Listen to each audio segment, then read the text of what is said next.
अभिधान राजेंद्र कोश, उनका 5वां भाग 132 132 नंबर का शब्द है प्रमाद। तो प्रमाद के कारण जीव कहाँ कहाँ दुखी होता है। प्रमाद को विस्मरण कहा है ज्ञानियों ने, प्रमाद को विस्मरण कहा है। जिस चीज पर आपका फोकस होता है उसके तो काबिल बनने के लिए ही आप चलते हो। जो चीज पानी है उस चीज के लिए तुम्हारी सारी मेहनत वो तुम्हें करनी ही पड़ती है। इसके लिए जो अप्रमादी, जो उत्साही है, वो सब कुछ करता है। ज्ञानी ने यहाँ पर विचार के स्तर पर और अनकॉन्शियस माइंड, विचार क्या कर रहा है उसका पता ही नहीं है, तो धर्म क्रिया के बाद भी उस धर्म क्रिया का फोकस न बने, धर्म क्रिया का लक्ष्य न बने, क्रिया की क्या वजह है, तो सारा निष्कर्ष प्रमाद में जाता है। और ठाणान सूत्रकार कहते हैं प्रमादो ही मृत्यु, जहाँ विस्मरण है वहाँ ही मरण है। आप भूल गए ना, इसके मतलब आप सजा के हकदार हो। भूलना क्यों, किस वजह से? तो यहाँ पर सर्वश्रेष्ठ गुणस्थानक वर्ती अप्रमत्त गुणस्थानक अप्रमाद नहीं हो, ऐसी एक स्थिति है। जो अप्रमाद नहीं हो ऐसी स्थिति को अप्रमत्त गुणस्थानक कहते हैं। तो अप्रमत्त यानी कि जो जो चीज मैंने स्मृति से, मेरी धारणा से, मेरे तीव्र स्मरण से जिस जिस चीज को मैंने पाया है, सम्यक दर्शन चौथा गुणस्थानक, देश वृत्ति पांचवा, छठा सर्ववृत्ति सातवां, अप्रमत्त, जिस जिस चीज को मैंने पाया है, अनुसरण किया था, अब उस चीज से मुझे आगे बढ़ना है। तो गुणस्थानक भी मिल जाना वो अधूरा है। चौथा गुणस्थानक मिलना अच्छी बात है, सम्यक दर्शन मोक्ष के कारक है, श्रेष्ठ बात है। लेकिन सम्यक दर्शन से अधिक मुक्ति की यात्रा के जो व्यवहार, मुक्ति के यात्रा की जो वास्तविकता है, वहाँ वो स्मरण तो रखना पड़ेगा, क्योंकि सम्यक दर्शन भी 14वें गुणस्थानक के महास्मरण से आया है। 14वें गुणस्थानक के बाद मोक्ष की यात्रा के द्वारा ही सम्यक दर्शन आया है। तो सम्यक दर्शन यदि जिसने दिया है उसको कैसे भूल सकते हैं? सम्यक दर्शन देने वाला जो भाव था वो सर्वत्र स्वतंत्र का था। मुझे इस बंधनों से मुक्त होना है, जो जो बंधन मैंने पूर्वभव में तैयार किए वो सारे बंधन मुझसे मुक्त हो, मैं मुक्त करना चाहता हूँ। तो जब तक मोक्ष नहीं है, आत्मा की श्रेष्ठ सर्वस्व अनुभूति नहीं है, तब तक उस आत्मा को ये सारे संसार का व्यवहार करना पड़ता है। तो निश्चय दशा से देखने जाओ तो आत्मा नित्य है, आत्मा दर्शन ज्ञान चारित्र अनंत गुणों से परिपूर्ण है, और उस आत्मा को ये सारे जो कर्म है, अज्ञान है, देह है, सुख दुख है, संसार, उसको लेना देना नहीं है। लेकिन जो उदय काल आता है, उस उदय काल के आधारित उसका स्वीकार इसके लिए करना था कि मैं उदय नहीं हूँ, मैं सत्ता भाव से आत्मबल हूँ, सत्ता भाव से सर्वश्रेष्ठ मेरा अध्यात्म है। तो सत्ता भाव स्वीकारने के साथ उदय काल स्वीकारना, लेकिन उदय काल को स्वीकारने के साथ आत्मा मोक्ष में नहीं गया, इसके लिए उदय का कारण भी मेरा बंध था, यानी कि मेरे अज्ञान के कारण था। तो अकेला उदय वो रह नहीं सकता, अकेला बंध भी रह नहीं सकता। इसके लिए ज्ञानियों ने बंध उदय उदीना सत्ता चारों बताई। तो बंध उदय उदीना सत्ता में चारों में जहां मोक्ष का लक्ष्य आता है वो चौथे, पांचवें, छठे, सातवें गुणस्थानक पर नहीं रहता, अप्रमादी नहीं बनता, यानी प्रमादी नहीं बनता। यहाँ प्रमाद सूत्र से पमाय प्रमाद ऐसा व्यवहार किया है कि प्रमाद किसे कहते हैं? प्रकर्षेण माद्यंती अनेन इति प्रमाद। उत्तराधीन सूत्र के चौथे अध्ययन में जिस दोष के द्वारा जीव प्रकृष्ट रूप से भ्रमित होता है, पीड़ित होता है, जर्जरित होता है, वो प्रमाद है। दोष और दोष की परंपरा, दोष लगना, गलती होनी और गलती का महसूस नहीं होना। सबसे ज्यादा पॉजिटिविटी किस में है? सबसे ज्यादा पॉजिटिविटी किस में है? जिसमें तुम्हारी नेगेटिविटी दिखे उसका नाम पॉजिटिविटी। तुम्हारी नेगेटिविटी जो तुम्हें दिखे तो नेगेटिविटी दूर आएगी, वो दूर होना उसका नाम पॉजिटिविटी है। तो जहां पर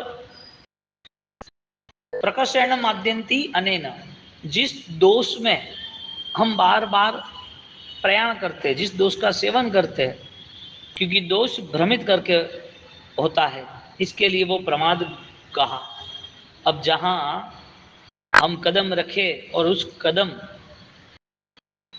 कांच पे या कील पर लोहे की उस पे रख दे तो क्या होगा? कील को नुकसान होगा या व्यक्ति को नुकसान होगा? व्यक्ति को नुकसान होगा। तो जो कदम उठा रहे हैं उसका अता पता तो होना चाहिए ना कि कहाँ पैर रखना नहीं रखना।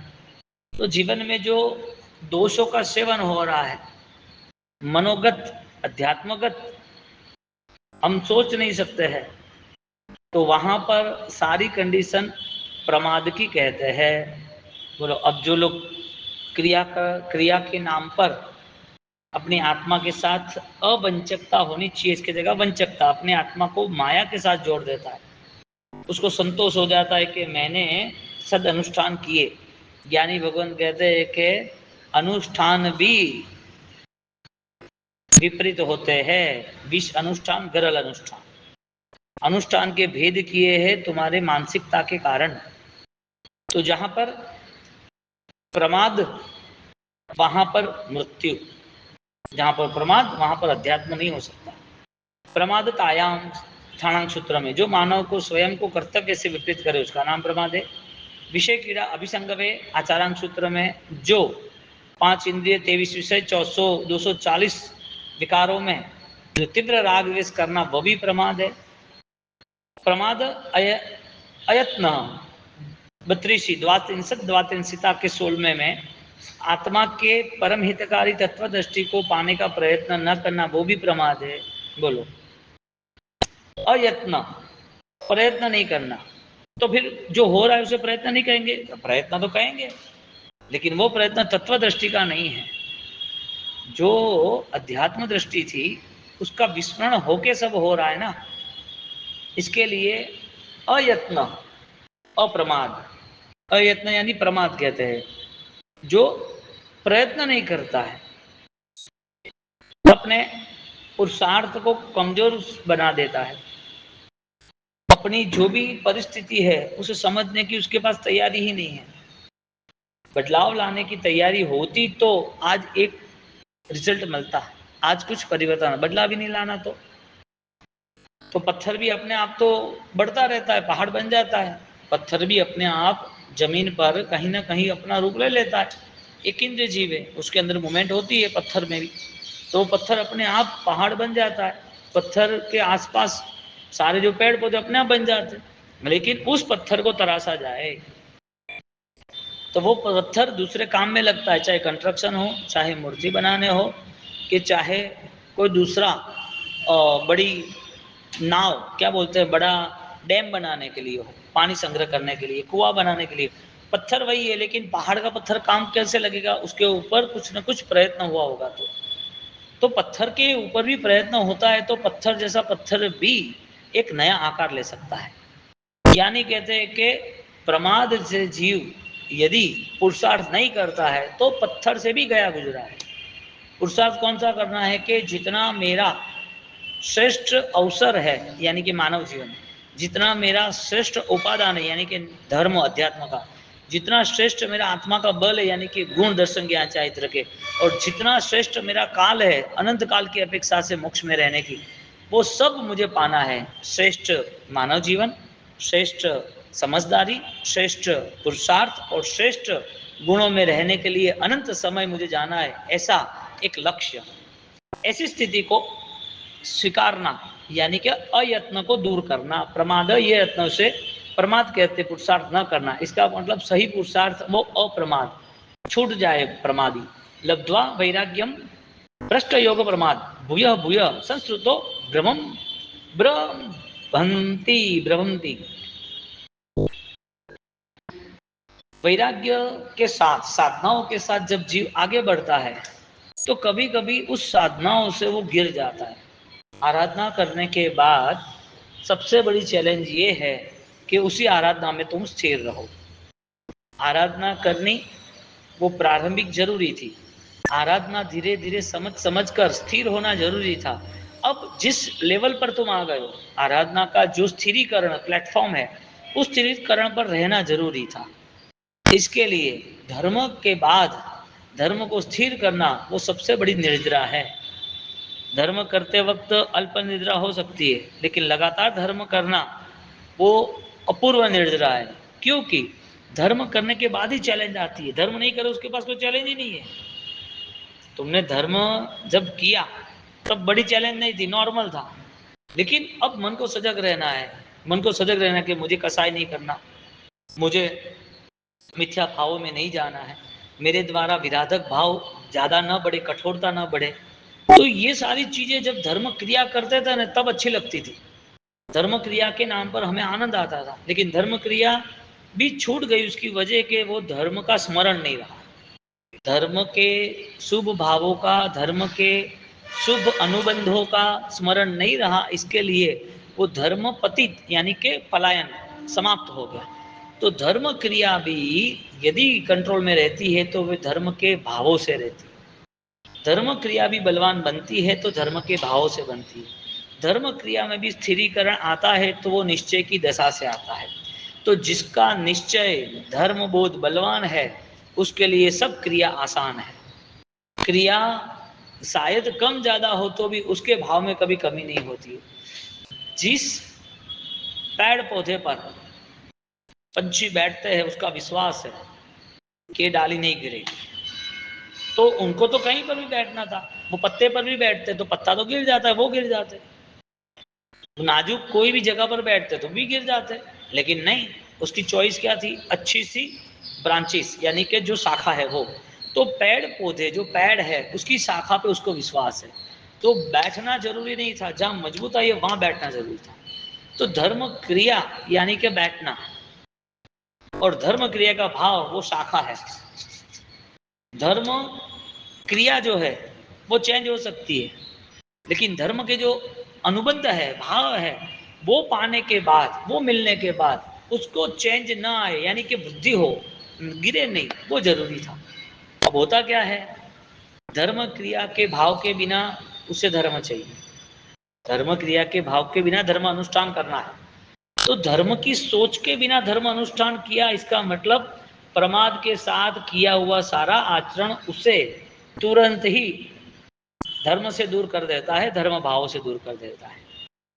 अब जो डाली कच्ची है या जो पत्ते पर एक पानी का बूंद भी है ना पत्ते पर, तो वो भी सूरज की किरण तक ही रहता है, वो भी कुछ समय तक रहता है। जैसी सूरज की किरण आई, वो पानी पत्ते पर जो गिरा हुआ पानी था, मोती जैसा लग रहा था, ओस, वो भी गिर जाता है। नाजुक के लिए सब कुछ छूट जाता है। अनुबंध जिसके पास नहीं है, जो प्रमाद सहित जीवन व्यतीत कर रहा है, उसके लिए धर्म के भावों से उसका पूरा जीवन दूर हो जाता है। और धर्म के भावों में तुम चेतनाओं से, अपने अस्तित्व से तुम जुड़ना सीखो। तो जो डाली है उसके ऊपर उसको बैठना, इसका मतलब स्व सुरक्षा करना। डाली तो वहां का वही है, लेकिन जगह जरूरी था, जो प्लेस था वो जरूरी था। तो धर्म के भाव जो है वो कभी भी तुम्हें छोड़ के नहीं जाता। ज्ञेयाकार अलग हो सकता है, लेकिन ज्ञेय और ज्ञायक अलग नहीं हो सकता है। जो सूत्र है, अर्थ है, वो बदल सकते हैं, लेकिन सूत्र अर्थ की जो भाव दशा है वो लगातार बुद्धि कारक है, क्योंकि दर्शन का गुण ही दर्शन की विशिष्टता है। दर्शन का गुण दर्शन के रूप के साथ ही रहता है, ज्ञान का गुण ज्ञान के गुण के साथ ही रहता है, चारित्र का रूप, चारित्र का स्वरूप चारित्र के साथ ही रहता है, गुण के साथ रहता है। तो गुण और स्वरूप दोनों एक रह जाते हैं, गुण और स्वरूप दोनों एक रह जाता है। क्योंकि जब सुबह होने वाली है तो पूरा आसमान सूरज के साथ जुड़ जाता है। तो आसमान तो काला था, पीला सूरज है तो पीला सूरज सिर्फ उसके एरिया, समझो 10 किलोमीटर का सूरज 10 किलोमीटर तक ही रहना चाहिए ना, 10 किलोमीटर तक नहीं रहता, पूरा आसमान पीला हो जाता है, पूरा आसमान सूरज से प्रकाशित हो जाता है। तो एक सूर्य और सूर्य का प्रकाश, व्यक्ति का जो गुण है, अनुबंध की दशा, तो वो दर्शन ज्ञान चारित्र में ज्ञान का गुण और ज्ञान की दशा। दर्शन का, सम्यक दर्शन का गुण और सम्यक दर्शन की दशा। तो वो सूर्य की तरह पूरा आसमान जो प्रकाशित होता है, उसी तरह उस गुण की तरह वो आगे बढ़ता है। तो प्रमादी जीव से छूट जाता है सब कुछ। सूर्य के बिना उसे प्रकाश चाहिए, मिल सकता है सूर्य के बिना प्रकाश, लाइट से मिल सकता है, दीपक से मिल सकता है, सूर्य के बिना प्रकाश टॉर्च से मिल सकता है, बैटरी से मिल सकता है, सोलर पैनल हो तो भी मिल सकता है। सूर्य का प्रकाश लिमिटेड होता है, सूर्य के बिना सूर्य का प्रकाश लिमिटेड होता है। शाम को बंद करनी पड़ेगी लाइट, बड़ी स्ट्रीट लाइट है रोड पे, वो भी बंद करनी पड़ती है। बड़े ग्राउंड में मैच खेली जाती है, वो भी लाइट है, नाइट मैच होती है, वो भी बंद करनी पड़ती है। कोई बड़ी जगह पर कोई रात को पार्टियां होती है तो भी बड़ी लाइटें होती है, वो भी बंद करनी पड़ती है। सूर्य के बिना भी प्रकाश होता है कि नहीं होता है? लेकिन सूर्य जैसा होता है? नहीं होता है। सूर्य का अस्तित्व पूरे विश्व में सब ज्ञानियों को पता है। सूर्य का जो ज्ञान है, यानी कि जो प्रकाश है, वो प्रकाश जिसे ज्ञान कहते हैं। तो सूर्य और सूर्य का प्रकाश वो विशिष्ट प्रतिभा है। लेकिन एक सामान्य जो प्रकाश है, विद्युत है, वो विद्युत का एक लिमिटेड एरिया है। क्रिया जो है उसका एक लिमिटेड एरिया है, शरीर तक है। बीमारी नहीं हो तब तक है, मृत्यु नहीं हो तब तक है, अनुकूलता हो तब तक है, वो क्रिया कुछ भाव हो तब तक ही है। लेकिन क्रिया वो ऑलरेडी नेचुरल पावर नहीं है। नेचुरल पावर उनकी ज्ञान दशा है। इसके लिए ज्ञान क्रिया को साथ में रखा। सबसे पहले प्रारंभिक अवस्था में ज्ञान का क्रिया का अनुष्ठान ज्ञान के साथ। ज्ञान कम ज्यादा है तो श्रद्धा को आगे लगा दिया। लेकिन जब उस क्रिया का बल उसको बढ़ाना है, उस क्रिया की सिद्धि, क्रिया की अनुभूति उसको करनी है, क्योंकि वो क्रिया जब ज्ञान दशा युक्त बन जाती है तो ज्ञान दशा युक्त वाली क्रिया वो सारी की सारी सूर्य के प्रकाश जैसे बन जाती है। प्रारंभिक अवस्था में क्रिया सामान्य थी, सामान्य ज्ञान से थी, सामान्य श्रद्धा से थी। अब वही क्रिया उसके पास एक विशाल श्रद्धा, विशाल क्रिया बन गई। इसके लिए जब भी क्रिया न हो शायद, तो उसके पास क्रिया के बाद जो कर्मक्षय करना था, क्रिया के बाद जो भाव वृद्धि करनी थी, क्रिया के बाद जो अपूर्वकरण करना था, वो सब उसके पास अभी कनेक्ट है। इसके लिए क्रिया को इंपॉर्टेंस कब दिया? उनकी प्राप्ति के लिए। अब उनकी प्राप्ति हो गई, क्रिया का इंपॉर्टेंस हो गया। कोई व्यक्ति दुकान से पैसा कमा रहा है मेहनत करके 12 घंटे, कोई व्यक्ति बैठे बैठे अपने आप दूसरा ऐसा बिजनेस करता है कि वो कहीं भी फंक्शन में हो तो भी उसका प्रॉफिट फिक्स हो जाता है, तो उसे दुकान पे नहीं बैठना पड़ता है। दुकान पे बैठना वो भी कमाना था, वो आदमी कुछ नहीं करे तो भी उसका प्रॉफिट हो रहा था। दोनों रास्ते एक ही है कि उसको ऑलरेडी ऐसे मिल रहे। साधक अवस्था में दोनों रास्ते थे। एक रास्ता ऐसा था कि तुम क्रिया करके भाव में जाओ, और एक रास्ता ऐसी थी, तुम्हारी भावधारा ऐसी है कि तुम्हारी क्रिया ऑलरेडी सामर्थ्यवान बन जाएगी। अभी नहीं हो रही है बीमारी के कारण, इस भाव में नहीं हो रही है, अगले भाव में और साथ देगी। तो यहाँ पर जब प्रमाद नाम का दोष आ रहा है तो वो जागृति के लिए कह रहे हैं कि वैराग्यम लब्ध्वा वैराग्यम भ्रष्ट योग प्रमाद भूय भूय संस्कृतो विभ्रमति, उसको वापिस उजागर करना चाहिए, जागना चाहिए। तो क्रिया नाम के जो दोष है, क्रिया के साथ धर्म भावना बताई, वो धर्म भावना भ्रष्ट योग प्रमादात, वो धर्म भावना से पतित होता है। क्यों होता है? प्रमाद के कारण। ऐसे प्रमाद से उसे मुक्ति मुक्ति पानी चाहिए, छुटकारा पाना चाहिए। आलस्य, आलस्य को भी प्रमाद कहते हैं। हाँ, उत्तरायण सूत्रकार भगवंत, आलस्य यानी मानव भोग के सद्गुण को, योग को, श्रद्धा वृत्ति पाने का जो पराक्रम न करना, वह प्रमाद है। मानव भोग में धर्म के प्रति आराधना का पराक्रम न करना वो प्रमाद है। कोई कहेगा कि हम आराधना तो करते हैं, हमने आराधना सामयिक तो किया था, प्रतिक्रमण तो किया था। कोई कहे क्रिया के नाम से हमने दान तो दिया था, तब तो किया था, अच्छी बात है। तब का अर्थ क्या होता है? तपसा निर्जराहा। दान का अर्थ क्या होता है? मोह त्यागे, ममत्व का त्याग, उसका नाम दान है। तप का नाम निर्जरा है। भक्ति किसका नाम है? कि जहाँ भाव वृद्धि होती है, उसका नाम भक्ति है। तो पहले हमने भक्ति दान तप उसको स्वीकार लिया। हमने भक्ति के रहस्य को जान के स्वीकारा होता, दान के रहस्य को जान के स्वीकारा होता, तो दान का रहस्य इतना महत्वपूर्ण था, दान रुकता ही नहीं। तप का महत्वपूर्ण तप का इतना महत्व था कि तप कभी रुकता ही नहीं। अब क्रिया का महत्व नहीं पता, इसके लिए क्रिया रुक गई, तप भी रुक गया, धर्म भी रुक गया, ज्ञान भी रुक गया, क्योंकि महत्व पता नहीं। ज्ञान से परम शांति, परम आनंद मिलता है। ज्ञानेन क्रियाभ्याम मोक्ष, ज्ञान से मुक्ति की अवस्था का प्रारंभ होता है, तब से भी होता है, तब सा निर्जरा। तो भिन्न भिन्न प्रकार से उस क्रिया के पीछे के रहस्य को, क्रिया के पीछे के उद्देश्य को ज्ञानियों ने उजागर किया। अब जिसको क्रिया ही पता है तो क्रिया के भाव तक कैसे पहुंच पाएगा? जिसको सिर्फ नौकरी ही करनी है वो सेठ कैसे बन पाएगा? जिसको सिर्फ और सिर्फ ड्राइवर ही बनना है तो वो गाड़ी ही चलाएगा 12 घंटे, घर पे आएगा 2 दिन के लिए, बाकी 5 दिन टूर में चला जाएगा। अब गाड़ी ही चलाना उसका मकसद है और पूरे इंडिया में घूमना ही उसका मकसद है, तो घूमता ही रहेगा, घर नहीं बैठ पाएगा। जो व्यक्ति को अपने मन से यदि वो फाइनल लेवल पर नहीं आना चाहता, उसे कोई ला नहीं सकता। लोहा भी मजबूत है लेकिन रहेगा एक साइड पे तो जंग लग जाएगा। और स्वार्थ जिसका नहीं हुआ, सत्य का, विशिष्टता का, उसके लिए सब चीज निष्फल है, यानी कि कमजोर साबित होती है। और आज देखो क्रिया के मार्ग पर इतना बड़ा सैलाब आ जाता है, लोग इतने आकर्षित प्रभावित हो जाते हैं, और क्रिया जैसे समाप्त, सब कुछ विसर्जन। क्रिया करते वक्त भी भाव से नहीं जुड़े, वो प्रमाद। क्रिया वक्त भी उसकी महिमा न जानी, वो भी प्रमाद। क्रिया का मूल्य क्या है वो नहीं जाना, वो भी प्रमाद। अनकॉन्शियस माइंड, जिसे अन्योन्य अनुष्ठान कहते हैं। करना है बस, और कुछ नहीं।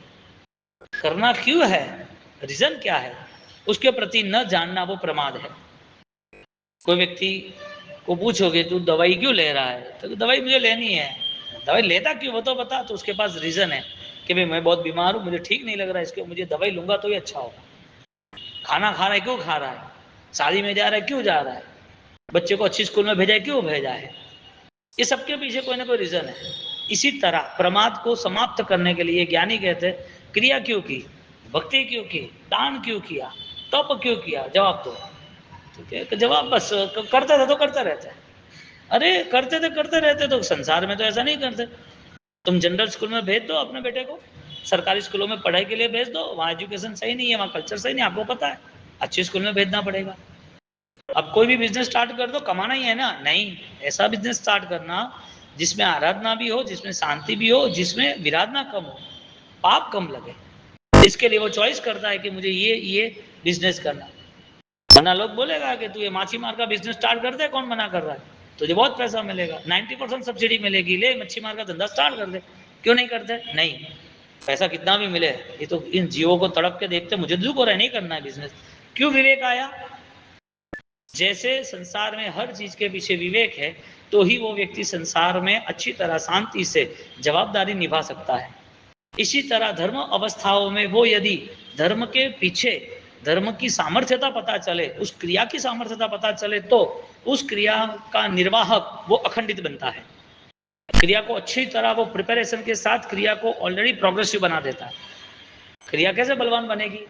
करने से बलवान बनेगी कि भाव से बनेगी? भाव से बनेगी। तो यहाँ पर जो आलस्य है वो निकालनी चाहिए। इसके लिए मानव जीवन के अंदर सदगुरु के सदयोग से, सद ज्ञान से, श्रद्धा से, वैराग्य से वृत्ति पाने की कोशिश करना, और वृत्ति का नाम है निष्कसाय की अवस्था। अप्रमाद किसे कहते हैं? कसाई की अवस्था का विसर्जन करना। तो कसाई की अवस्था का विसर्जन करने के लिए हमें वहां जहां हर बार श्रद्धा से जुड़ना जरूरी है। तो प्रमाद के त्याग के लिए, अध्यात्म के लिए ज्ञानियों ने बताया है कि जैसे जैसे ज्ञान है ना, ज्ञान दात्रण, ऐसा शब्द लिखा है अध्यात्म शास्त्र दात्रण छिदंती परमर्षयः।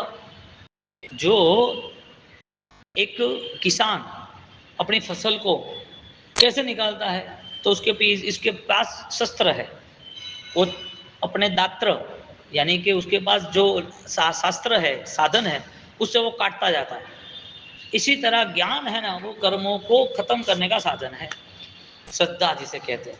बस मिस्टेक ये होती कि क्रिया को धर्म मान लिया। ज्ञान संपन्न क्रिया को धर्म नहीं मानना है। क्रिया करने के बाद आनंदित हो जाता है कि मैं क्रिया होगी, मजा आ गया, देखो चारों ओर। और अब पूछो उसको, तुमने तप किया ना 20 दिन, 30 दिन, 40 दिन, जो भी मासक समरण, सिद्धि तप, 28, जो भी तप किया, जो भी दान किया, जो भी अनुष्ठान क्रिया, जो भाव धर्म में जुड़े थे, वो भाव कहाँ है? लापता हो गए भाव। वो भाव किस स्मृति में रखे थे तुमने, उस भाव के लिए तुम्हारे पास क्या तैयार थी स्वीकारने के लिए। कोई व्यक्ति कुछ स्वीकारता है और मूल्यवान है तो संभालता है ना। तुमने किसी ने आपको एक बैग दे दी कि भाई इसमें मेरी ज्वेलरी है, मेरे को ट्रैवलिंग में जाना है और 1 किलो ज्वेलरी की सारी रिंगे हैं तो मार्केट में बताना है, तो 1 किलो ज्वेलरी है ऑलरेडी, मैं कल तुमसे ले लूँगा, मुझे अभी आगे जाना है। तो तुम्हें कोई वो ज्वेलरी वाली छोटी बैग देता है जिसमें रिंग है, तो वो सारी बैग जो है वो तुम संभाल के रखते हो कि नहीं रखते हो। तुम्हें पता था कि इसमें गोल्ड है, इसके लिए मूल्यवान है, इसके लिए तुम्हें यदि बोल देते कि भाई इसके अंदर मेरे 2 जोड़ी कपड़े हैं, तो 2 जोड़ी कपड़े रखना, 2 जोड़ी कपड़े तू रख लेना, तो 2 जोड़ी कपड़े रख लेते साइड पर, इतना इंपॉर्टेंस नहीं रखते। 2 जोड़ी कपड़े होते वो घर पे जाके कोई हैंगर पे टंगा देगा, लेकिन वही 1 किलो सोना होगा तो सीधा रख देगा सेफ में कि नहीं भाई अभी निकाल देना पड़ेगा। आपको बैग में क्या है उस चीज को समझकर आप उस चीज से व्यवहार करते हो। यदि मूल्यवान चीज है तो उसके लिए आपका व्यवहार अलग है, मूल्यवान नहीं है तो अलग है। प्रमादी जीव के लिए परमात्मा साक्षात मिले तो भी कोई असर नहीं होती है, आलसी जीव है उसे देव गुरु धर्म का सहयोग मिले तो भी उसको असर नहीं होती है, उसके पास स्वीकारने योग्य ऐसी कोई सामर्थ्यता ही नहीं है कि उसके साथ में कैसे रहूं।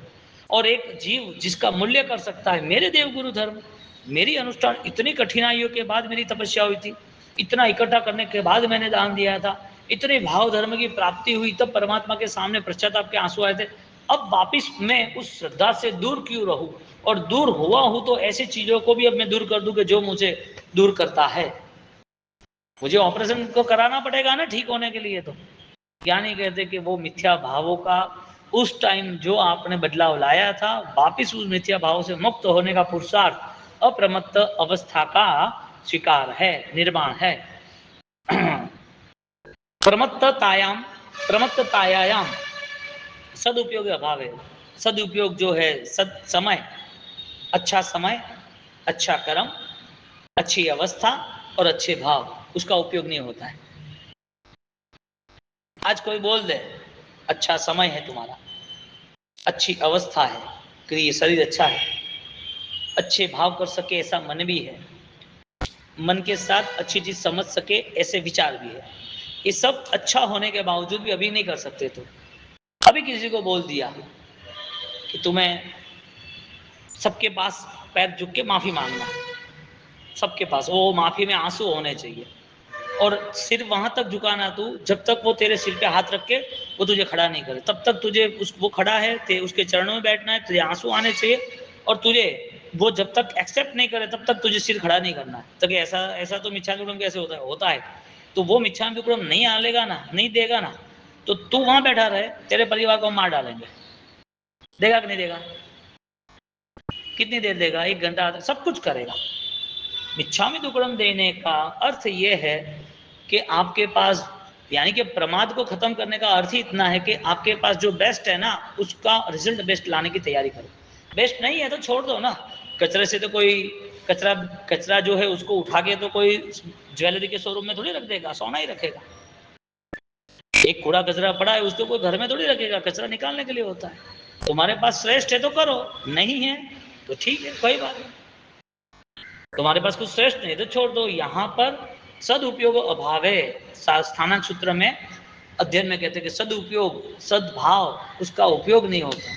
अच्छी चीज है वो तो हमें पता ही नहीं है, मानव जीवन, और मानव जीवन के अंदर ये सारी प्रवृत्ति, इतना श्रेष्ठ जीवन मिलना ही परम पुण्य का कारण है, और वो पुण्य का अब दिन प्रतिदिन लीकेज, पुण्य खत्म हो रहा है, नया पता नहीं क्या कर रहा है। और पुण्य हो या ना हो कोई बड़ी बात नहीं है, हम यदि सद्भाव से, सद्भावनाओं के साथ शुद्धि से आगे बढ़ेंगे ना, तो पुण्य नहीं चाहोगे तो भी तुम्हारे साथ जुड़ जाएगा, तुम नहीं मांगोगे तो भी मिल जाएगा। क्योंकि जब तक तुम्हारा कर्म नहीं बदलेगा तब तक रास्ता नहीं मिलेगा, और कर्म बदलने के लिए कोई धर्म अपनाना भी नहीं। कर्म बदलने के लिए सोच नहीं बनानी, सोच किसके लिए बनानी थी कि मुझे मेरे परिणाम में अप्रमत्त दशा लानी है। छब्बीय पम्माए पन्नते ठाणांक सूत्र में वीर भगवंत ने 6 प्रकार की प्रमादना कही है। मद्य का प्रमाद, निंद्रा का प्रमाद, विषय का प्रमाद, कसाय का प्रमाद, द्रुत प्रमाद और पड़ियाना प्रमाद। अट्ठाहा पमायाति ऐसा का प्रवचन सारोद्वार में, एक यहाँ ठाणांक सूत्र में 6 प्रमाद बताए और प्रवचन सारोद्वार ने भी वापिस दूसरे 8 प्रकार के अलग अलग प्रमाद बताए।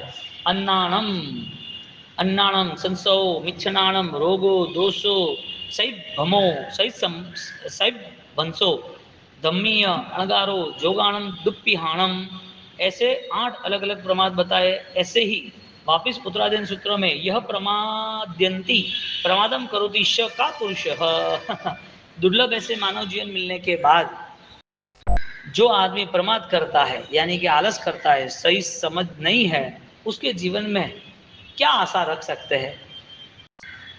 धर्म क्षेत्र, धर्म पुरुष, ज्ञानी महात्मा, अनंत ज्ञानी, यदि वो कुछ कर ही नहीं सकता है तो उसके प्रति हम क्या आशा रख सकता है। वो जिन शासन के क्या काम लगेगा।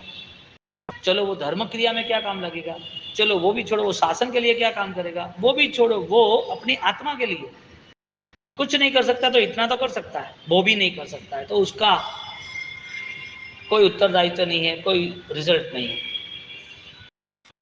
महसूस नहीं हो रहा उसको। तस्य प्रमादवत न सिद्ध्यति न फलदायना संपद्यते ईशा पारमेश्वरी दीक्षा विद्या एवं। धर्मरत्न प्रकरण के 3 अध्याय में पारमेश्वरी प्रमज्ञा प्रमाद वाले जीव को सिद्ध न होती है और सीधा फलदायनाय संपद्यते ईशा पारमेश्वरी दीक्षा विद्या एवं। प्रमाद तो उस पारमेश्वरी यानी कि साधना साधक साधना की यात्रा उसे फलीभूत तो नहीं होते, लेकिन वही चीज उसको दुखदायक होती है, नरक का बंद करा देती है। टैबलेट लेना, दवाई लेना, वो किसके लिए लेना, बीमारी खत्म करने के। तो बीमारी क्यों बढ़ी, जिस दवाई से बीमारी खत्म होनी थी बीमारी क्यों बढ़ी, उस दवाई का रिएक्शन था उसको। अब रिएक्शन वाली दवाई लेनी चाहिए, नहीं लेनी चाहिए। क्यों लेनी नहीं चाहिए, क्योंकि उस बीमारी को बढ़ाने वाली थी, घटाने वाली नहीं थी। तो जो साधना स्वीकार करता है बिना समझदारी से, साधना का लक्ष्य ही नहीं है लेकिन साधना में प्रवेश कर दिया, अब साधना का लक्ष्य नहीं और साधना कर रहा है, तो वो साधना की आसाधना, साधक अवस्था में साध्य नहीं हो, वो साधना की आसाधना उसे दुर्गति में ले जाता है। न करना उसकी तो परंपरा दुर्गति की चलने वाली है, लेकिन करने के बाद भी वो स्थिति में आता है तो उसका वो समय बर्बाद होता है। लेकिन ज्ञानी यहाँ उपकार करते, भाई साधना में तो जुड़ना, क्योंकि तुझे वहीं अच्छा अवसर मिलेगा। उपासना में आए तो कोई अच्छी बात सुनने मिलेगी, अच्छे लोग मिलेंगे, अच्छे कार्य की अनुमोदना मिलेगी। मंदिर में गए तो देव गुरु धर्म की निश्रा ली तो वो संसारी रहेगा तो ये सोच भी नहीं बनेगी। संसार में 24 घंटे तो विराटनाथ से कुछ, विराटनाथ अलावा कुछ है ही नहीं। भाव प्रमाद हेतुत्वाद द्रव्य प्रमाद, प्रमाद ऑलरेडी द्रव्य और भाव दोनों है। द्रव्य प्रमाद से मध्य दास आदि परिग्रह रखना, भाव प्रमाद से निद्रा विकता कसा यानी बहिर्भाव में जाना। अपनी भाषा में पंच, दुनिया भर पंच आई थी, ना लेनो ना देनो, कुछ नहीं करना, दुनिया क्या कर रही है उसका रिकॉर्ड रखना।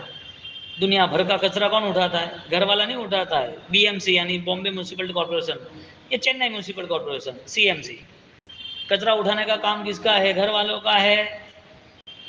तो दुनिया भर का कचरा कहां से वो उठा पाएगा, अपना घर साफ करे वो जरूरी है। अब किसी के घर में से क्या कचरा बाहर आया वो देखना जरूरी है, किस व्यक्ति में क्या दोष है वो देखना जरूरी है।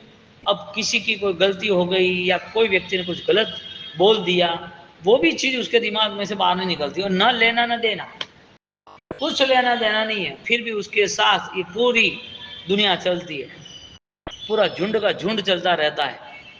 वो अकेला नहीं चलता है, हजारों लोगों के विचार उसके दिमाग में है, वो हजारों लोगों के नेगेटिव विचारों का बोझ लेके चलता है। वो कहां से वो अपना अध्यात्म पा सकेगा।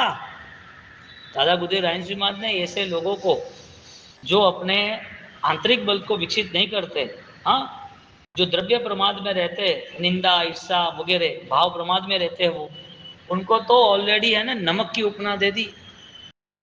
निंदक तू मत मर जे रे, मारी निंदा करेगा कौन।